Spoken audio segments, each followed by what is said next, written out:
পবিত্র রমজানুল কারিমের গুরুত্বপূর্ণ 5টি আমল হল: 1. অন্য রোজাদারকে ইফতার করানো। অপরকে ইফতার করানোর একটি বিরাট সওয়াবের কাজ। প্রাণাধিক প্রিয় নবী সাল্লাল্লাহু আলাইহি সাল্লাম বলেন, যে ব্যক্তি কোনো রোজাদারকে ইফতার করাবে সে তার সমপরিমাণ সওয়াব লাভ করবে এবং তাদের উভয়ের সওয়াব হতে বিন্দু পরিমাণ হ্রাস করা হবে না।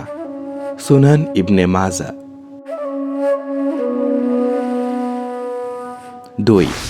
সহিভাবে কোরআন শেখা। মহাগ্রন্থ আল কোরআন নাজিল হয়েছে পবিত্র রমজান মাসে, তাই এই মাসের অন্যতম আমল হল সহিভাবে কোরআন তেলাওয়াত করা। হাদিস শরীফে এসেছে, প্রিয় নবী সাল্লাল্লাহু আলাইহি সাল্লাম কোরআন শেখার নির্দেশ দিয়েছেন, তোমরা কোরআন শিক্ষা করো এবং তেলাওয়াত করো। মুসনাদ আল জামি। তাই যারা কোরআন তেলাওয়াতে অক্ষম তাদের উচিত কোরআন তেলাওয়াত শিখে নেওয়া, আর আমাদের জন্য কোরআন শিক্ষা করাকে ফরজ করা হয়েছে। 3. লাইলাতুল কদর তালাশ করা। রমাদান মাসে এমন একটি রাত রয়েছে যা হাজার মাসের চেয়েও উত্তম। পবিত্র কোরআনুল কারিমে বলা হয়েছে, কদরের রাত হাজার মাসের চেয়েও উত্তম। হাদিস শরীফে এসেছে, যে ব্যক্তি ঈমান ও সওয়াব পাওয়ার আশায় ইবাদত করবে তাকে পূর্বের সকল গুনাহ মাফ করে দেওয়া হবে। তাই এই রাত পাওয়াটা বিরাট সৌভাগ্যের বিষয়।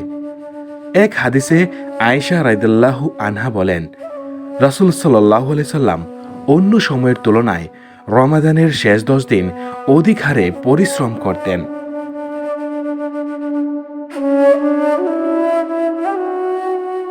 4. ইতিকাফ থাকা। ইতিকাফকারীর সবচেয়ে বড় দুটি ফায়দা হল গুনাহ থেকে বেঁচে থাকা এবং নেক কাজ করা ছাড়াও নেক কাজের সওয়াব পাওয়া। ইমামে আকবর ইমাম হুসাইন ইবনে আলী রাদিয়াল্লাহু আনহু তার পিতার কাছ থেকে বর্ণনা করেন যে, প্রিয় রাসূল সাল্লাল্লাহু আলাইহি সাল্লাম বলেছেন, যে ব্যক্তি রমজানের শেষ 10 দিন ইতিকাফ করল সে যেন 2টি হজ ও 2টি ওমরা করল। বাইহাকি।